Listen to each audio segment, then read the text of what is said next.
Hello, you're listening to Liberty Rants. Recently, I shared a personal account of the effect of the lockdowns on my family, and then summarized why these types of lockdowns and restrictions have been an epic and disastrous failure.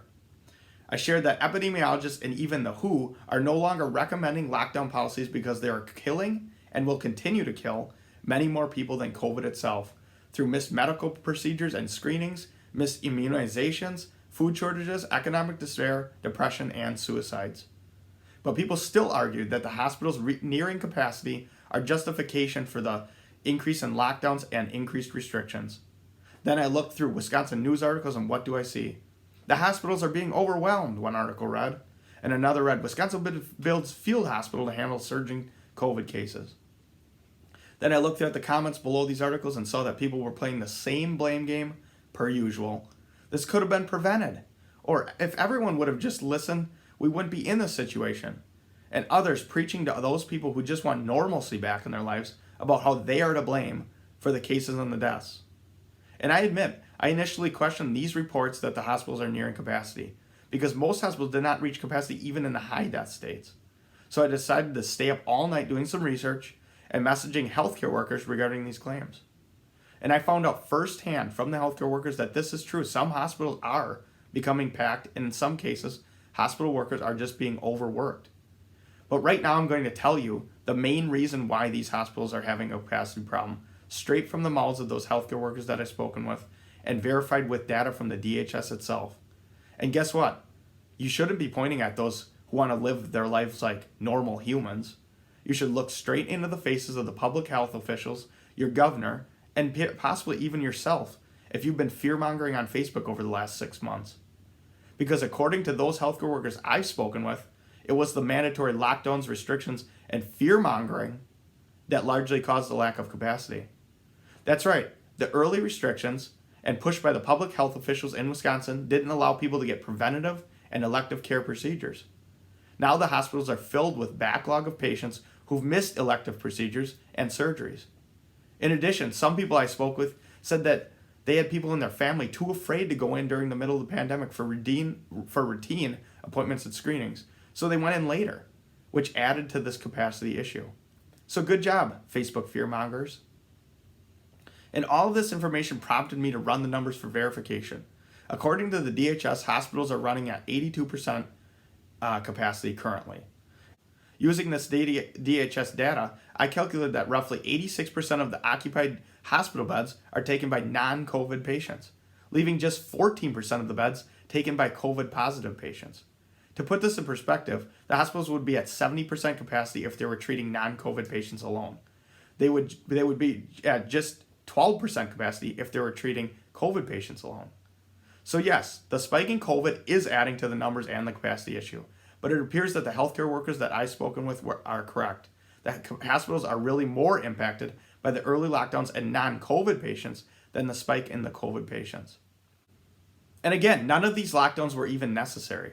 Wisconsin's hospitals were nearly empty during the early restrictions. In some hospitals, healthcare workers even got furloughed during the lockdowns because they lost so many non-COVID patients. And even worse, the delayed elective procedures and screenings due to the lockdown orders all over the world are proving to be devastating and deadly. There have been states and countries who've not locked down at all, and they're faring just fine right now. And they will likely not have the influx in hospital capacity issues moving forward because they actually maintained the health of everyone who is non-COVID. For example, Sweden didn't lock down at all and didn't even use masks. They're doing fine right now. Japan is also doing very well, despite never locking down. And while I was doing my research, I also found that this is not the only reason the hospitals are nearing capacity and the healthcare workers are being stressed.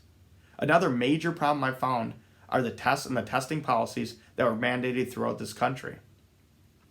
I've heard from some healthcare workers that they're short-staffed because so many people tested positive and must be quarantined for a duration of time. Also, the healthcare workers I've spoken with confirm that nursing home patients are staying in the hospital until testing negative in some cases. And I'm not going to say that's a bad thing because we don't want, positive nursing home patients back in the nursing homes. But my main point is that the PCR tests being used are far too sensitive, according to some virologists and doctors. The PCR tests work on cycle thresholds to detect and determine viral load. Most tests in the US are set to 40 or 37. Tests with this many cycles just don't find live virus, they also find viral fragments. Therefore, people are testing positive with no active virus at all. According to some scientists, the test cycle should be nearer to 30 to 35. Even more stunning is that based on data from the testing locations in New York and Massachusetts, 63 to 90% of the positive tests would have been deemed negative if the cycle threshold was moved to 30. So it's easy to see that this would assist in clearing healthcare workers for return to work and clearing nursing home patients back to their facilities. But now you can see that these experimental lockdown policies and hyper-focus of all resources on one single virus pushed by the fear-mongering campaign and the incompetent bureaucrats is what really caused the missed medical procedures, screenings, economic despair, and business losses, depression, and of course, the suicides.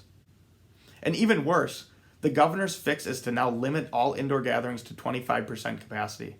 Of course, with the exception of colleges, childcare, religious events, political events, and public health operations.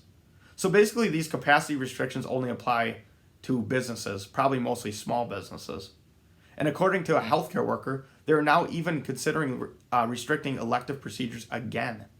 This is not going to work, people. You cannot just start and stop the economy whenever you want. And you cannot just lock everyone down either. Even if we assume that the lockdown policies work to slow the spread, what is the end game with this method? If we'd follow the governor and pro-lockdown people's plan, we'd be stuck in our homes yet. But for what? What are we waiting for? Are we waiting for the vaccine? Because we can't just wait for the virus to disappear while everyone dies from other diseases, economic hardship, and depression. And we can't just have this roller coaster ride of COVID spikes followed by lockdowns, followed by the influx of elective procedures, then COVID spikes again, then lockdowns over and over again. This would be a ridiculously stupid method of handling this virus and has already proven to kill many more people throughout the world unnecessarily. And if you're still thinking that the lockdowns are justifiable, don't take it from me. Again, take it from the scientists who are recommending against these policies. Take it from the 8,800 medical and public health scientists and the 22,000 medical practitioners who have issued statements against the current policies. Take it from the curves of all the states and countries who've actually let people live their lives. Even when the cases go up, the deaths are still staying down. There's another option, people. The method I personally prefer is now being called focused protection. And this wasn't created by me, who some of you just consider a dumb hick. This was recommended by 3 prominent epidemiologists: Harvard's Martin Kulldorff, Sunetra Gupta at Oxford, and Stanford's Jay Bhattacharya. Under focused protection, we put emphasis on those most at risk, such as elderly and those with pre-existing conditions that are negatively affected by COVID. But the remainder of society goes back to its normal routine to develop population or herd immunity. Yes, I said it, herd immunity. This is how populations get over a disease. And according to these epidemiologists, this includes the opening of schools, because children have much better chance of dying from the seasonal flu than COVID. And again, I'm not saying we shouldn't take precautions.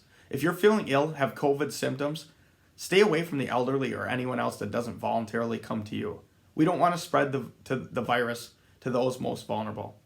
But I have to say it again, the lockdowns and restrictions have not worked anywhere, and they've been tried throughout the world. And no, it's not the guys you see walking down the street without a mask fault. It's not the families that like to have dinner or watch a movie together's fault. It's not the people attending a church service's fault. It's not even the people who go out to bars and parties' fault. It's the bureaucrats and media's fear-mongering campaign that caused all this big mess. Point your fingers at them. The bureaucrats want you to point at your fellow man and blame them for living their lives like a normal human. They don't want you to see the damage they caused through these irrational and experimental lockdowns. And don't forget, lockdowns aren't normal. There's no medical book or class teaching these public health officials how to lock down a society and save lives. This was one big, giant experiment.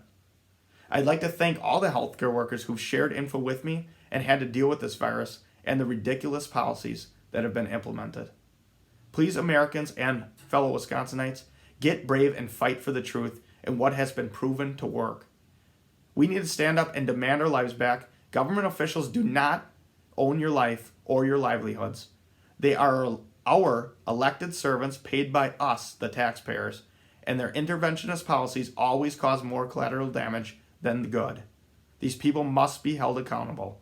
Let's save lives by ending these lockdowns, protecting those who are most vulnerable through focused protection, and voting out these incompetent tyrants.